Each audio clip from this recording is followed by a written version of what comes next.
దేవుని పరిశుద్ధ నామానికి సమస్త ఘనత మహిమ. ప్రియ దేవుని బిడ్డలారా, ఈరోజు వెనస్డే 14th January 2026 మీ అందరికీ యేసు ప్రభువారి పేరట నేను శుభాలు తెలియపరుస్తున్నాను.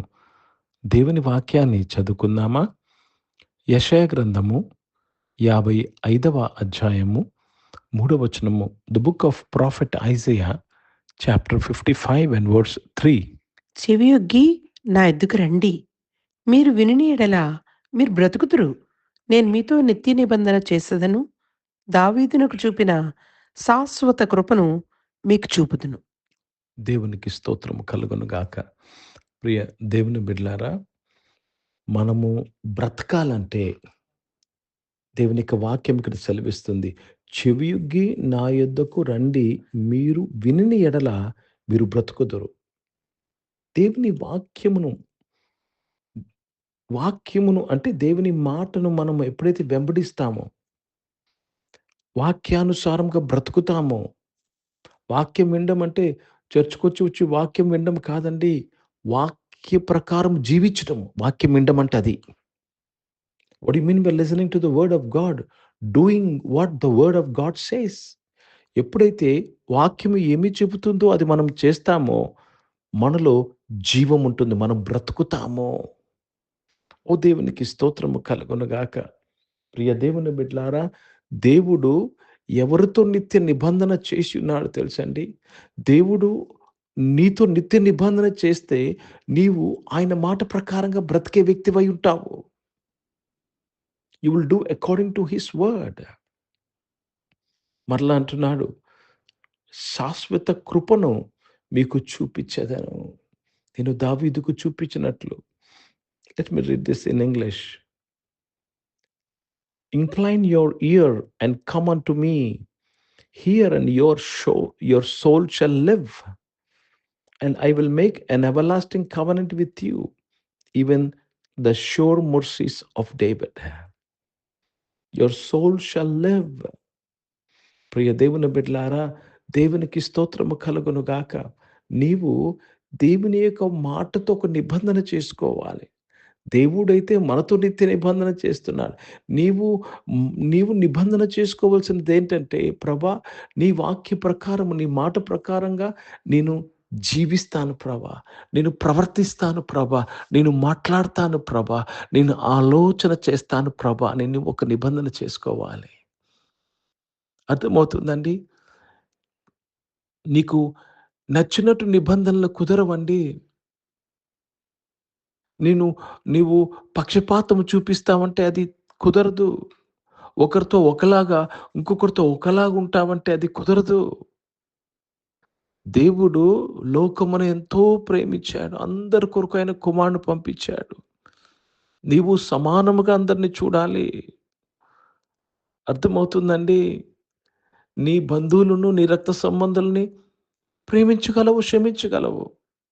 కాని వారిని కూడా నువ్వు క్షమించాలి, ప్రేమించాలి. అది దేవుని వాక్య ప్రకారం జీవించడం అంటే. हिंदी में पढ़ेंगे यशायाह का पुस्तक, उसमें 55 अध्याय और 3 वचन पढ़ रहे हैं. कान लगाओ और मेरे पास आओ, सुनो, तब तुम जीवित रहोगे और मैं तुम्हारे साथ सदा की वाचा बांधूंगा, अर्थात दाऊद का ही अटल करुणा की वाचा. దేవునికి స్తోత్రం, परमेश्वर को महिमा. आपको जीवित रहना है तो परमेश्वर का वचन को सुनना है, सुनकर उसके प्रकार आपको जीना है, तब आप जीवित रहेंगे. और परमेश्वर सदा की वाचा आपसे रचते हैं, और दाऊद से जो अनुग्रह दिया वो अनुग्रह आपको दिया जाएगा. కాబట్టి ప్రియ దేవుని బిడ్డలారా, ఈరోజు మనము మన జీవితాల్లో ఈ మార్పును తీసుకురావాలి. నేను దేన్ని బట్టి స్పందించను, దేవుని వాక్యమును బట్టే స్పందిస్తాను. నా రియాక్షన్ అంతయు దేవుని వాక్యమును బట్టే అయి ఉంటుంది. నా ప్రతిస్పందన దేవుని వాక్యమును బట్టే అయి ఉంటుంది. ఎప్పుడైతే మనము అనగా సంఘము ఈ విధంగా మనం చేస్తామో సంఘము జీవముతో కూడిన సంఘముగా మారిపోతుంది. అప్పుడే మనము ఈ లోకానికి వెలుగుగా, జీవం ఇచ్చేవారుగా ఉంటాము. కాబట్టి ప్రియ దేవుని బిడ్డలారా, you want life in whatever you are doing, listen to the word of God and do accordingly. You want life in your eternal being, listen to the word of God.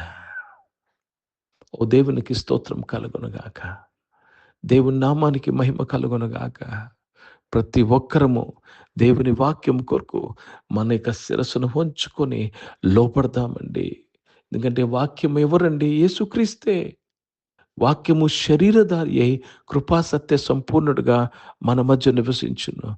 కనుక యేసు ప్రభుకు మనము నమస్కరిద్దాం. మన శిరస్సును వంచి మనము ఆయన చిత్తమే నెరవేరుద్దాము. అందరినీ ప్రేమిద్దాము, క్షమిద్దాము, దయ చూపిద్దాము. ప్రార్థన చేసుకుందాం. ప్రియ పరిశుద్ధ తండ్రి, జీవం గల దేవా, మీ వాక్యము ద్వారా మా అందరితో మాట్లాడి మమ్మల్ని బలపరచండి అయ్యా. ఈరోజు నాయన తండ్రి, మేము బ్రతకాలంటే మీ వాక్యాన్ని విని దాని ప్రకారంగా జీవించాలి నాయన తండ్రి. ఈ ఆరాధనలో ఉన్న ప్రతి ఒక్కరూ మీ వాక్యమును విని దాని ప్రకారమే స్పందించుటకు, జీవించుటకు కృప దయచేయమని అడుగుచున్నాను. అనారోగ్యం వారందరినీ కూడా మీరు ముట్టి స్వస్థపరచినందుకు స్తోత్రములు నాయన. దేవత జాబ్స్ కొరకు ఎదురు చూసిన వారిని నాయన మంచి జాబ్స్ వారికి మీరు అనుగ్రహించినందుకు స్తోత్రం చెల్లిస్తున్నాను. బిజినెస్ చేసిన వారు బిజినెస్లో మీ తోడు దయచేసి, చదువుకున్న పిల్లల్లో చదువు అంతట్లో మీ తోడు దయచేసి వారిని కాపాడమని ప్రార్థన చేస్తున్నాను. మంచిగా చదువుటకు సహాయం చేయండి. ఈరోజు పుట్టినరోజులు, పెళ్లి రోజులు జరిపించుకున్న వారు దీవించి మీ దయాకీటం ధరింపు చేసినందుకు స్తోత్రాలు చెల్లిస్తున్నాను. పరిశుద్ధ తండ్రి, జీవం గల దేవా, ఇక సమయంలో రక్షకుడు నాయన తండ్రి, పరిచయం చేసిన ప్రతి ఒక్కరు నాయన వాక్యానుసారంగా పరిచయం చేయడానికి సహాయం చేయండి తండ్రి. భారతదేశం కొరకు, దేశ రక్షణ కొరకు ప్రార్థన చేస్తున్నాను. ఇజ్రాయెల్ దేశం కొరకు, యెరూషలేముకు శాంతి సమాధానం కొరకు ప్రార్థన చేస్తున్నాను. మా దేశ నాయకుల కొరకు ప్రార్థన చేస్తున్నాను తండ్రి. వారందరికీ మంచి మనసును మీరు అనుగ్రహించమని ప్రార్థన చేస్తున్నాను. మరొకసారి నాయన మీ కృప మాతో నిత్యము ఉన్నందుకు స్తోత్రాలు చెల్లిస్తూ యేసుక్రీస్తు పరిశుద్ధ నామమున ప్రార్థన అంతయు అడిగి వేడుకొని పొందినాం తండ్రి. ఆమేన్. పరలోకమందున్న మా తండ్రి, మీ నామం పరిశుద్ధపరచబడును గాక, మీ రాజ్యము వచ్చును గాక, మీ చిత్తం పరలోకమందు నెరవేర్చబడుతున్నట్లు భూమి మీద నెరవేర్చబడును గాక. మాకు కావాల్సిన ఆహారం మాకు దయచేయము. మా ఇంట్లో అపరాధములు చేసిన వారిని మేము క్షమించిన ప్రకారం అపరాధం క్షమించము. మమ్మల్ని శోధనల తెగ కింద తప్పించము. ఎందుకంటే రాజ్యము, శక్తి, మహిమ నిరంతరం నీవై ఉన్నావు తండ్రి.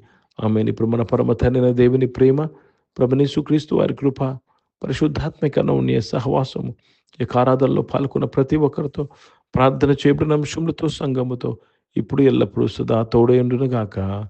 ఆమేన్. దేవునికి స్తోత్రం. అందరికీ వందనాలండి. God bless you and praise the lord.